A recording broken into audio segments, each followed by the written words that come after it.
Chers téléspectateurs, bonjour et bienvenue sur Le Fil, votre magazine où nous parlerons santé, économie, sport, politique et bien plus encore. Aujourd'hui, nous ouvrirons une page spéciale santé avec l'association RAE, Retour à l'essentiel, qui est représentée aujourd'hui par son président Michel Biron. Michel Biron, bonjour. Oui, bonjour et merci en tout cas de nous faire cet honneur de nous inviter pour nous permettre de parler justement de notre association qui est toute jeune. Merci à vous aussi d'avoir accepté de venir sur notre plateau.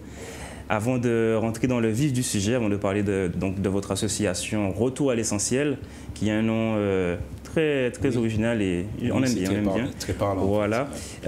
Qui est Michel Biron exactement? Alors Michel Biron, en quelques mots, je pourrais me définir comme quelqu'un de passionné par la nature. Je crois que depuis très jeune, mon père m'a initié dans ce domaine. Il n'était pas particulièrement agriculteur, il était artisan donc en bâtiment, mais il avait à côté de la maison forcément son petit jardin avec des ignames, avec des bananes, voilà tout ce qu'on retrouve essentiellement dans le jardin. Et bien voilà, il nous invitait à venir entretenir, à faire la récolte. Et ce n'était pas toujours évident lorsqu'on est jeune, peut-être qu'on a d'autres aspirations, mais petit à petit, j'ai compris que c'est essentiel, c'est fondamental pour nous, en fait, pour notre alimentation. Et puis, fil à aiguille, mais voilà, j'ai compris le message et aujourd'hui, à mon tour, j'ai envie de partager cette connaissance avec ceux qui sont autour de moi. De transmission en transmission. On va dire ça, exactement. Voilà. Donc, sur le plateau, nous recevons aussi Audrey. Audrey, bonsoir, bonjour. Bonsoir. Voilà, donc est-ce que vous pouvez vous présenter? Je ne dirai pas le nom de famille de peur d'écorcher le nom. Donc allez-y. Oui, donc je suis Audrey Brintown, responsable technique à l'association RAE de façon bénévole. D'accord. Et au sein de l'association RAE, en tant que responsable technique, qu'est-ce qu'on y fait exactement? En fait, mon rôle, c'est de superviser toute la partie audiovisuelle. Donc, on a plusieurs personnes, que ce soit des passionnés ou des professionnels, qui donnent de leur temps à l'association en réalisant des photos et des vidéos des activités de RAE, de jardins, de particuliers, etc. Et donc voilà, donc mon rôle par rapport à tout ça, c'est de superviser la réalisation de ces contenus pour que par la suite, ça soit mis en ligne sur des plateformes et sur les réseaux sociaux que je suis également. Voilà. Très bien, ça fait beaucoup de boulot. Vous êtes sûrement à plusieurs. Vous êtes combien exactement? Alors aujourd'hui, je ne pouvais pas dire le nombre exact pour l'équipe audiovisuelle, mais oui, on est plusieurs. Et qu'est-ce qui vous a amené à rencontrer donc l'association Retour à l'essentiel? En fait, j'ai été présentée à Michel par une connaissance en commun. Et en fait, il a compris que j'aurais forcément adhéré au concept parce que je suis, tout comme Michel, j'aime la terre. Donc voilà, pour moi, c'était juste une évidence. Très bien. Donc nous allons repasser donc à notre président de l'association. Donc est-ce que vous pouvez nous dire aussi qu'est-ce qui vous a amené à cette vocation, si on peut dire ça ainsi? Alors, en fait, j'ai presque envie de dire qu'être président, ce n'était pas forcément une mission que je m'étais fixée d'emblée. Je crois que par la force des choses, je suis devenu président et je suis fier de l'être aujourd'hui. Mais je vais juste rappeler que j'ai, dans ma vie, j'ai côtoyé quand même pas mal d'associations où on a mis en place un certain nombre d'actions, de projets. Et d'ailleurs, pour parler un petit peu de ce projet, comment ça a pris naissance, eh bien, c'était justement autour d'une rencontre avec un certain nombre de personnes où on voulait mettre en place une journée d'antan. Et au travers de cette journée, on allait revoir un petit peu comment nos ancêtres, nos parents, justement, procédaient dans le temps. Il s'agissait de voir comment ils se nourrissaient, comment c'était aussi de faire en fait un stand sur les tenues vestimentaires, sur les jeux d'antan, sur un certain nombre de thématiques d'antan. Et là, on s'est rendu compte que ça fait beaucoup de choses et que dans un seul projet, ça serait peut-être très lourd de pouvoir mener tout ça de choses. Donc, on s'est fixé l'objectif de travailler un aspect du projet, donc particulièrement le bien-être, comment se nourrir et de manière saine et avec les produits que nous pouvons avoir autour de nous, autour du jardin d'ailleurs. Donc c'est de là que petit à petit, on est rentré dans le vif du sujet avec un vrai constat. Je veux dire très alarmant, puisqu'on s'est rendu compte qu'aujourd'hui, c'est pas qu'on n'a peut-être pas la volonté, mais systématiquement, on veut se nourrir, mais on va forcément dans les grandes surfaces et les choses à portée de main, les fast-food, de manière très rapide, alors que nos parents, ils savaient faire. Ils avaient forcément tous le petit jardin, un petit élevage, même si ils n'étaient pas des agriculteurs proprement dit, mais ils pouvaient quand même avoir le minimum de choses autour de la maison pour leur survie. Et donc aujourd'hui, on a perdu un peu cette vision, cette manière de fonctionner. Et donc, à partir de ce constat, on en a effectivement échangé autour de nous, et particulièrement au début avec Sylvie, qui est aujourd'hui la secrétaire de l'association. Et puis, fil à aiguille, d'autres personnes nous ont rejoints, comme Audrey, mais comme encore bien d'autres, quand on aura peut-être l'occasion d'en parler. Des personnes qui sont de tous horizons, mais avec une volonté commune, c'est d'avoir son petit jardin à la maison, que ce soit en pleine terre ou en tout cas même en cité, puisqu'aujourd'hui, il est possible de faire pas mal de choses, même dans des surfaces très réduites.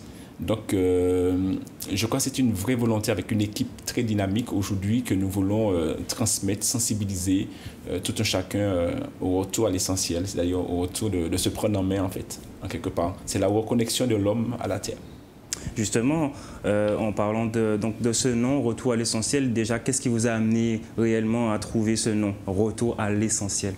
C'est au travers du constat qu'on a pu faire, on s'est rendu compte qu'on a perdu l'essentiel. Et en fait, on est revenu un petit peu à l'origine des choses. Donc, dans le jardin d'Éden, Dieu avait tout mis à la disposition de l'homme. Il avait dit simplement de cultiver, de prendre soin, et il s'agissait juste de ça. Et en fait, aujourd'hui, on se rend compte qu'on a perdu cette notion et on préfère des choses, une agriculture de masse, une alimentation en fait qui n'est pas forcément saine, mais en fait, j'ai envie de dire, pour aller plus vite, on va utiliser un certain nombre de produits et qui va justement détruire progressivement notre santé. Donc, je parle de la chlordécone, en fait, on pourrait parler des ONG. En fait, il y a un certain nombre de choses qui fait qu'aujourd'hui, on doit vraiment faire attention à ce qu'on mange. Alors qu'à l'origine, les choses étaient plutôt pures. Donc, l'idée, c'est revenir. Alors, même si on ne pourra pas revenir, j'ai envie de dire, totalement vers l'origine des choses, mais on veut vraiment encourager, sensibiliser à ce qu'on se prenne en main et qu'on essaye de retrouver dans l'assiette, quand on est à la maison, qu'on a une assiette quand même plutôt équilibrée et saine.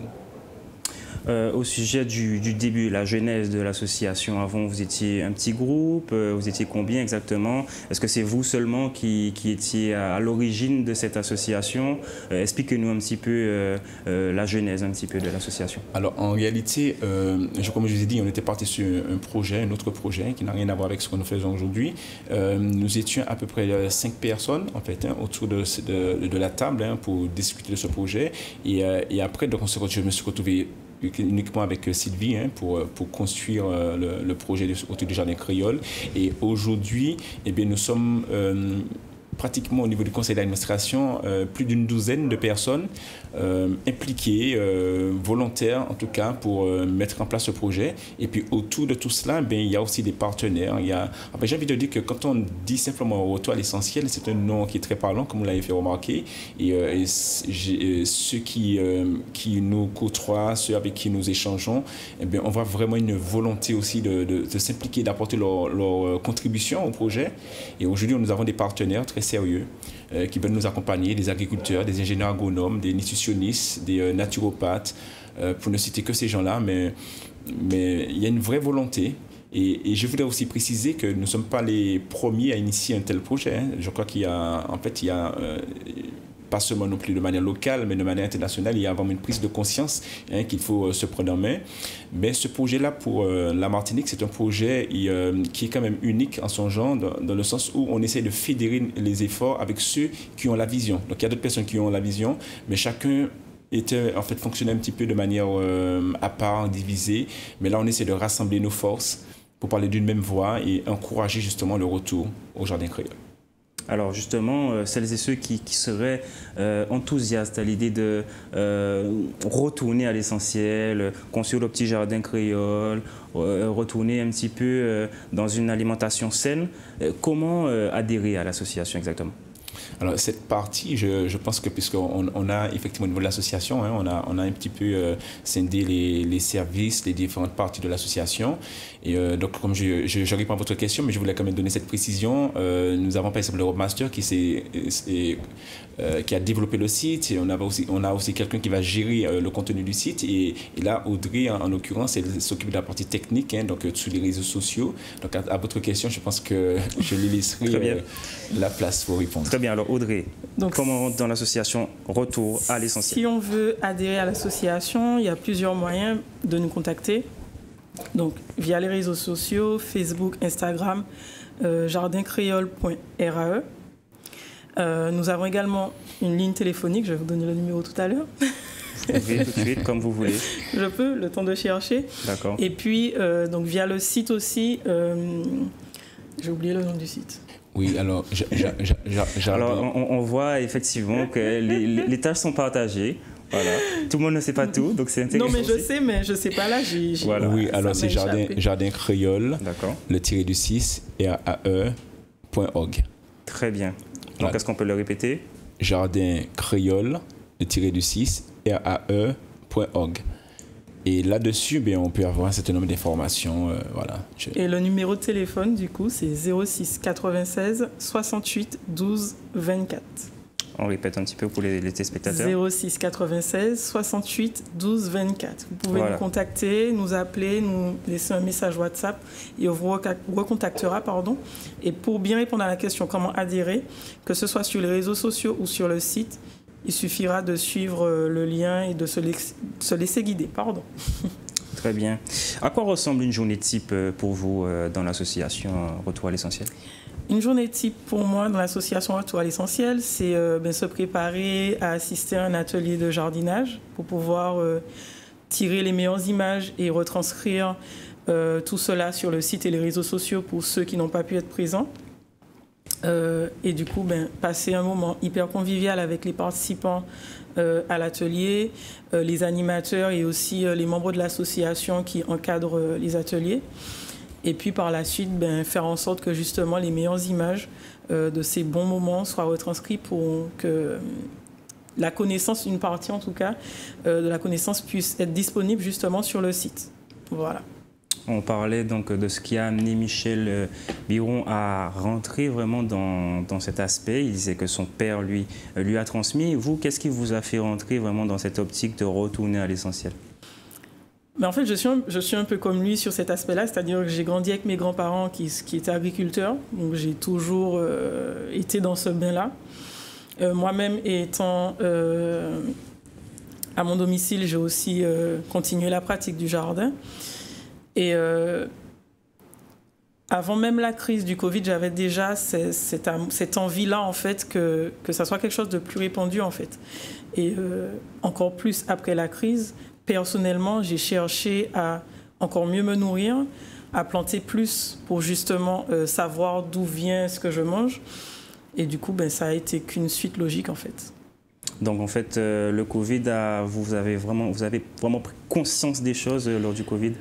J'en ai pas pris conscience, j'en avais déjà conscience. Mais en fait, c'est dans la réalisation. C'est-à-dire que assez souvent, on a conscience des choses, mais on ne passe pas à l'action. Je passais à l'action à petite échelle, mais là, après le Covid, j'ai agrandi, élargi les horizons, on va dire.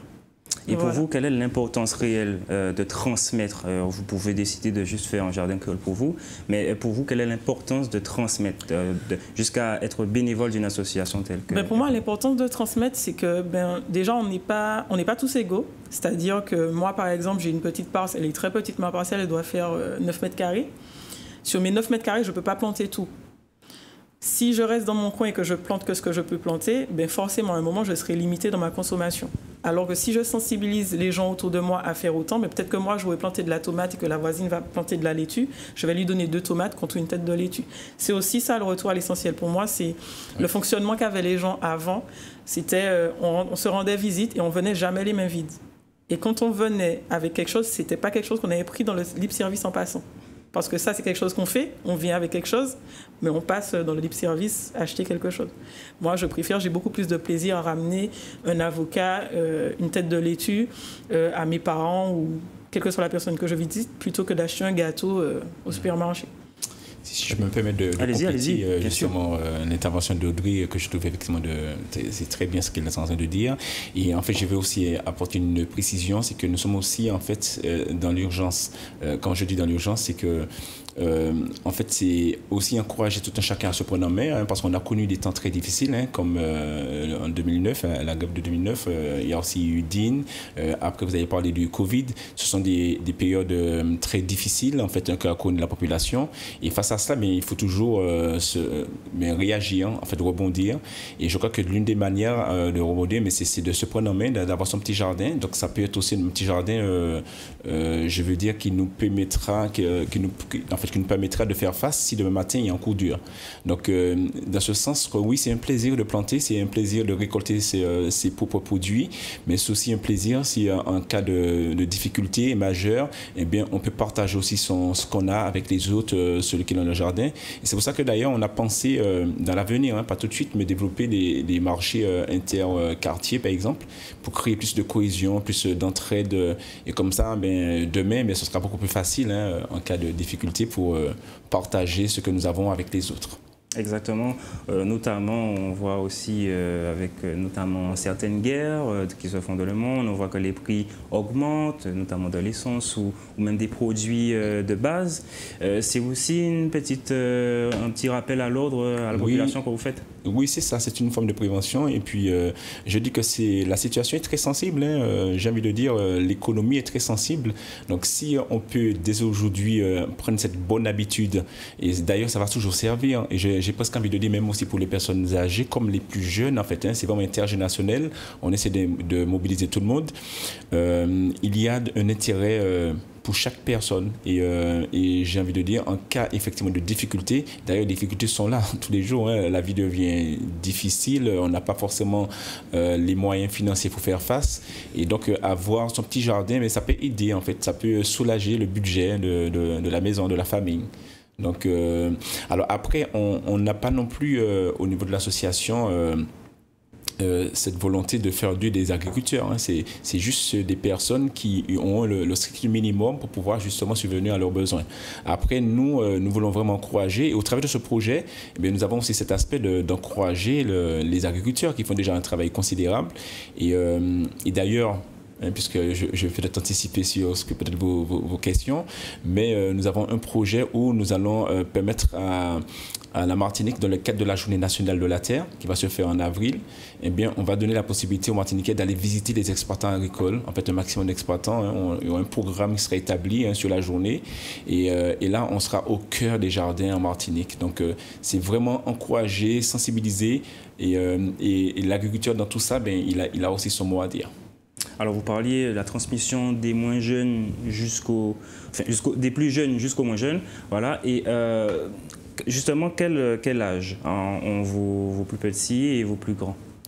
En fait, on n'a pas ciblé d'âge. Je pense qu'il faut commencer très jeune, très tôt. Plus on commence tôt, mieux c'est. Et c'est là, je pense que l'erreur que nous... Je ne sais pas si nos parents ont commis l'erreur ou peut-être nous n'avons pas eu cette volonté d'écouter ce qu'ils nous disaient.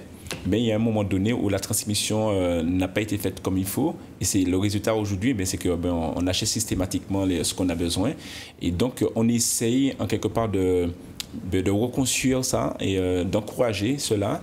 Et c'est pour ça que je pense qu'il n'y a pas d'âge. Je pense même en tant que bébé, il y a des notions qu'on peut effectivement faire passer, des messages qu'on peut faire passer, ne serait-ce au lieu d'éviter d'acheter forcément tout pour le bébé, il y a des choses qu'on peut utiliser dans les jardins, des produits du terroir que nous pouvons utiliser pour l'initier très jeune à aimer, à découvrir les choses.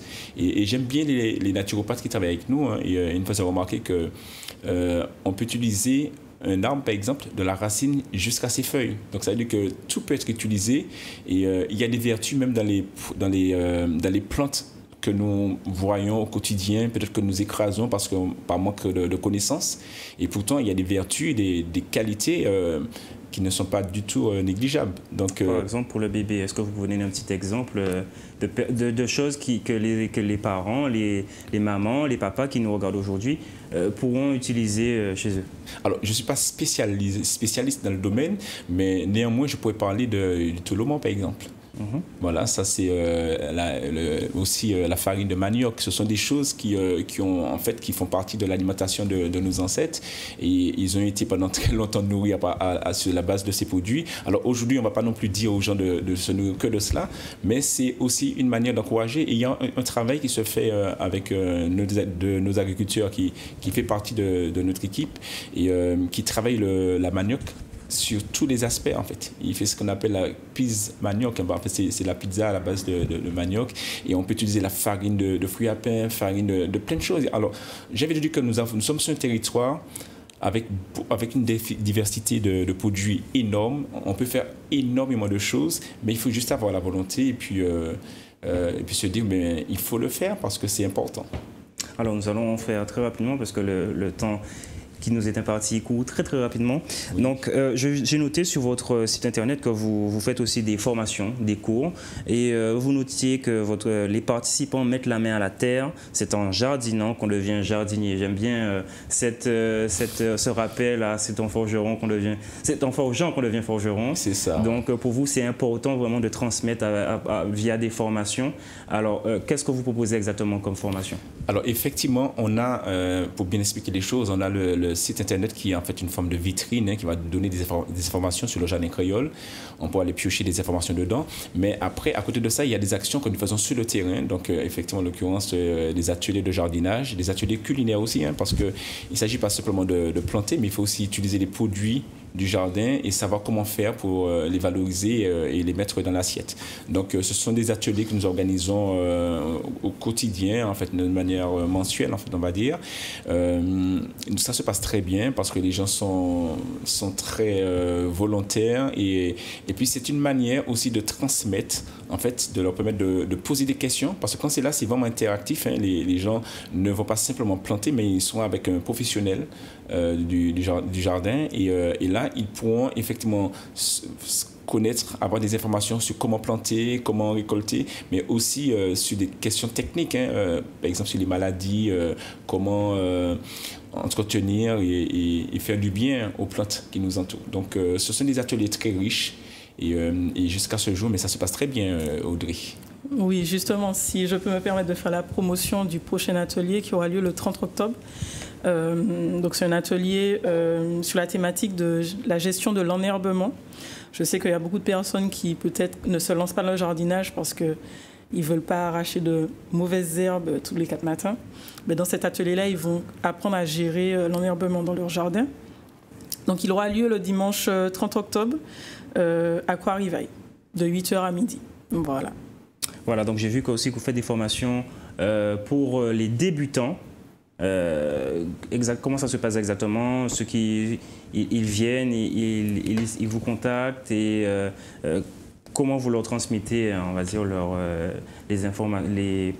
les outils nécessaires pour pouvoir débuter chez eux? D'accord. En fait, il faut savoir que notre association, c'est une association sociale et solidaire. C'est-à-dire que nous sommes vraiment vers un public, pas forcément des connaisseurs, en fait, mais des gens qui sont vraiment nécessiteux et qui ont envie de se prendre en main.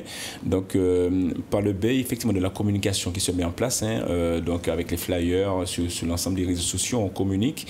Et l'idée, c'est que les gens viennent. On a effectivement un partenariat avec le Lecta de Croix-Rivaille, qui est un centre de formation. Et il nous permet, en fait, il a mis à disposition une parcelle qui est une parcelle pédagogique où en fait on pourra planter, mais on verra aussi l'évolution de ce que nous avons planté. Donc ça permet aux gens de voir et puis de ce qu'ils ont fait et puis de voir effectivement les choses évoluer. Mais nous souhaitons, et c'est ça je pense dans un prochain avenir, mettre en place aussi un forum où ça permettra aux gens aussi d'échanger, c'est-à-dire qu'ils ont planté des choses à la maison, parce que c'est ce qu'on veut faire. Et déjà, d'ailleurs, on a déjà des retours, parce que nous avons un groupe WhatsApp qu'on appelait les amis de RAE, et les gens nous font des retours de ce qu'ils font après les ateliers. Et donc, c'est très encourageant. Et j'ai presque envie de dire que si je peux aussi me permettre de dire d'avoir une fierté, ce serait demain matin de dire, grâce à l'association RAE, on a pu développer cela chez beaucoup de personnes qui se sont vraiment pris en main, même si ça se fait déjà, mais si ça peut se faire de manière encore plus généralisée, ce serait vraiment un objectif que nous sommes fixés. Et aujourd'hui, les gens adhèrent vraiment à cela, parce qu'ils sont sur le terrain et c'est vraiment un aspect pratique plus proche de la terre. Alors très rapidement, j'ai 2 questions. Alors déjà, quel professionnel travaille avec vous? Vous m'avez parlé de naturopathe, est-ce qu'il y en a d'autres? Et dernière chose, est-ce que vous avez déjà un mot pour nos chers téléspectateurs qui nous regardent et qui aimeraient vous rencontrer ou justement rentrer dans cette association? Oui, alors nous avons beaucoup de professionnels qui travaillent avec nous. Donc, on n'a pas qu'un naturopathe, on a le club des naturopathes de la Martinique. Donc, ils sont plusieurs à intervenir. Et nous avons aussi des ingénieurs agronomes. Donc des personnes qui, de manière volontaire et gracieuse, font des interviews, interviennent aussi dans le cadre des ateliers. Et nous avons aussi des agriculteurs, tout simplement, qui nous ouvrent les portes et on va chez eux. Donc vraiment, je crois qu'il y a une grosse sensibilisation. Puis nous avons aussi des formateurs agricoles. Avec l'hectare de Coraïbaï, nous avons cette opportunité de pouvoir échanger avec eux autour du jardin. Donc maintenant, si j'ai un mot à dire pour les téléspectateurs qui nous écoutent, eh bien, déjà merci de nous avoir permis de faire passer ce message, parce que nous sommes dans la communication, nous voulons vraiment échanger, montrer aux gens qu'il est possible de faire différemment aujourd'hui. Il y a beaucoup de choses qui se font et nous sommes très conscients, donc nous ne sommes pas les premiers à initier un tel projet, mais nous sommes là aussi pour compléter ce qui se fait déjà sur le terrain et vouloir aussi justement collaborer, fédérer nos efforts avec ce qui se fait. Et dans ce sens, nous encourageons à ceux qui nous écoutent de nous rejoindre par le biais du site. Donc nous avons dit le téléphone, vous pouvez aussi nous contacter pour avoir tout. Vous pouvez tout de suite le répéter. Allez-y. Oui, alors le téléphone, je laisse à Audrey le faire. Et le site, donc je peux le dire rapidement, c'est Jardin Créole -6 RAE.org. Et là-dessus, vous aurez des informations. Vous pourrez aussi vous adhérer en ligne. Vous pourrez aussi poser, parce qu'il y a aussi la possibilité de faire des commentaires. Alors, on a besoin aussi de force vive. Plus on est nombreux, plus on sera fort. Donc, s'il y a des personnes qui ont envie de contribuer, parce qu'on a des projets, on n'a pas tout développé là ce soir, mais on a quand même pas mal de projets de sensibilisation, des randonnées, des voyages pédagogiques. Il y a plein de choses. Oui, plein de choses qu'on a envie de faire. On ne pourra pas tout faire seul. On ne pourra pas tout dire aujourd'hui. Juste le numéro de téléphone. Oui, le numéro de téléphone, donc 06 96 68 12 24. N'hésitez pas, que vous ayez une petite ou une grande parcelle, que vous n'ayez que votre balcon, que vous n'ayez jamais touché une fourche, n'hésitez pas, c'est ouvert à tout le monde. Tout le monde peut y arriver. Voilà, très bien. Merci Michel et merci Audrey d'être venus pour l'association RAE. Retour à l'essentiel. Nous vous remercions de nous avoir suivis sur votre chaîne Graphe TV. Quimbered et surtout, Papet Filazote.